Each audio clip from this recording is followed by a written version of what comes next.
हमारा next topic है script writing. Script क्या होती है, उसके मैंने लिटरली कंपोनेंट्स लिख लिए थे कि उसमें क्या क्या चीज़ें हैं। टाइटल होता है, कैरेक्टर क्या होते हैं, सेटिंग क्या होती है, ये चीज़ों को एक्सप्लेन करा। ठीक है, नैरेटर का काम क्या है, डायलॉग क्या होता है, एक्ट एंड सीन्स क्या है, स्टेज डायरेक्शंस। फिर स्क्रिप्ट राइटिंग किस तरह की होती है, विजुअल स्टोरी टेलिंग होती है, स्ट्रक्चरल प्लानिंग होती है, रोड मैप। अब इसका पर्पस क्या है, ये एक रोड मैप है लर्निंग का। ये चीज़ें मैंने पॉइंट टू पॉइंट लिख ली थी, आप ये पॉज करके स्क्रीनशॉट ले सकते हैं। फिर clarity, resource management, education significance क्या है, इसकी एक्सपेरिमेंशियल लर्निंग क्या होती है, कम्युनिकेशन स्किल्स। चीज़ें बहुत सिंपल 2-3 पेजेस में मैंने ये चीज़ लिखी थी। और बीएड के कंटेक्स्ट में क्या है कि टीचर को लेसन प्लान बनाने में ईजी होता है। डायलॉग क्या है, आउटर डायलॉग, इनर डायलॉग। इससे हम क्या सीख सकते हैं, मैं इसका एक बेस्ट एग्जांपल अभी आपको दिखाऊंगी। डायलॉग की क्या ज़रूरत है बीएड में, देखो। फॉर एग्जांपल जो टीचर है, उसने कहा क्लास में अर्जुन से, Arjun would you like to come to the board and solve the equation. क्या आप आओगे यहाँ पे और इस इक्वेशन को सॉल्व करोगे। मैथ्स की टीचर है, ठीक है, उन्होंने बुलाया बच्चे को। अर्जुन ने बोला हाँ जी मैम, मैं आता हूँ, मैं ट्राई करूँगा।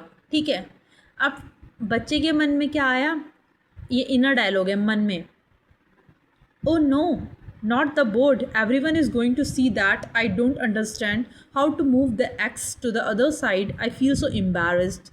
अरे नहीं, मन में बच्चा बोल रहा है अरे यार मैम ने क्यों बुलाया, मुझे तो आता ही नहीं है, मैं एक्स को कैसे इधर उधर ले जाऊँ।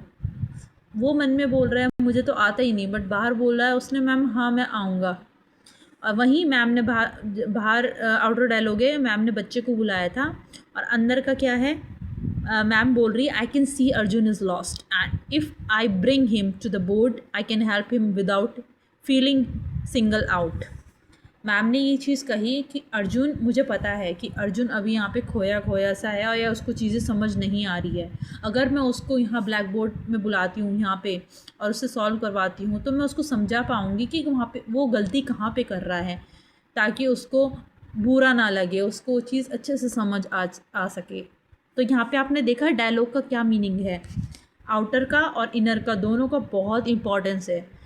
तो इससे क्या कर सकते हैं, डायलॉग से क्या समझ सकते हैं कि टीचर बच्चे को समझ सकती है अच्छे से, और बच्चा अपनी बात टीचर के सामने रख सकता है या रख सकती है।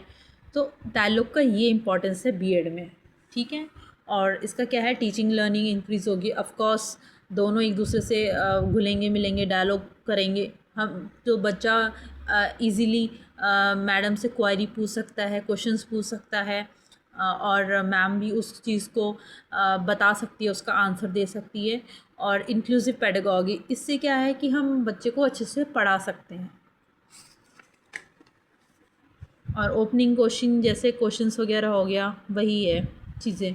डायलॉग से क्या होती है, हमारी मिसअंडरस्टैंडिंग क्लियर होती है, हमारी सोशल स्किल बिल्ड होती है, हम संवाद कर सकते हैं, इन्हांसेस रिटेंशन, हमारी जो रिटेंशन पावर है, जो हमारी चीज़ें हैं, दिमाग कॉग्निटिव थिंकिंग है, उससे हमारी वो चीज़ सही होती है, प्रमोट क्रिटिकल थिंकिंग। तो जो बच्चा है वो चीज़ों को बेहतर तरीके से समझ पाएगा। यही है पूरा डायलॉग का मीनिंग।